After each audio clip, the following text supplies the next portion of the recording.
ভোরের আলো ঠিক মতো ফোটেনি।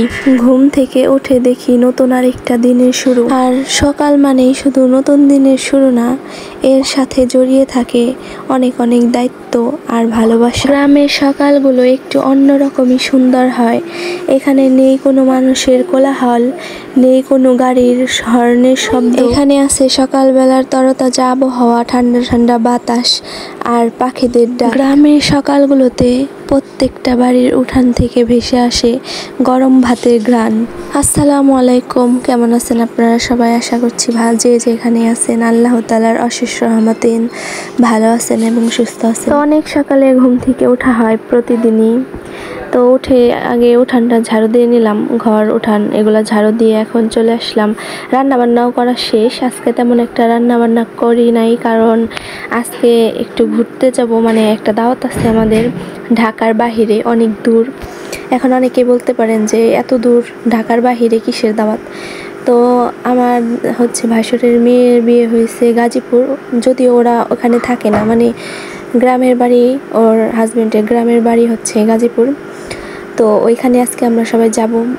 এই পর্যন্ত বিয়ের পর আর যাওয়া হয় নাই, তো এখন দাওয়াত দিছে। তো ওনারা আবার একটু ঘটা করে অনুষ্ঠান করতেছে, যেহেতু আগে অনুষ্ঠান করা হয় নাই ওনাদের, তো এর জন্য আমাদের সবাইকে দাওয়াত দিছে।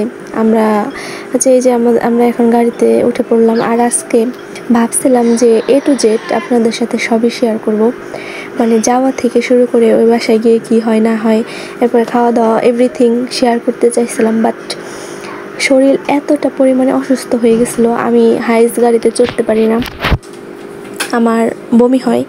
তো আমি যাওয়ার সময় বমি করছি, আর শরীর এতটা পরিমাণে অসুস্থ হয়ে গেছিলো। সবাই ঠিক ছিল, বাট আমি আমার শাশুড়ি দুইজনেই অসুস্থ হয়ে পড়ছিলাম।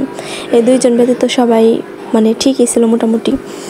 তো যাই হোক, এরপর আমরা এই যে চলে আসতেছিলাম। আর রাস্তাগুলো এত বেশি সুন্দর, যার সময় যে যতটুকু ফুটেজ নিতে পারছি আসার সময় তার অর্ধেকও নিতে পারি নাই।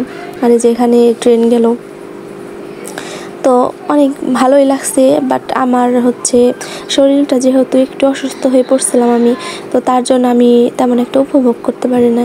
যাই হোক, এটা তার পর দিনের ভিডিও। আর এখানে আমার শাশুড়ি এই যে তালের, আমরা কী বলি শ্বাস বলি এটাকে, যে তাল খেয়ে যে আঠিটাকে মাটির মধ্যে পুঁতে রাখে, ওইটাই বের করে পরে শ্বাস বের করে এটা খাওয়া হয়। তো এটাই আমার শাশুড়ি কেটে দিতেছিল, আমি তো কাটতেও পারি না, তো এটা কেটে দিতেছিল সবাইকে।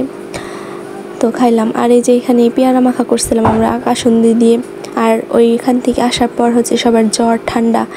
তো সবাই আমাদের জন্য দোয়া করবেন। আল্লাহ হাফেজ।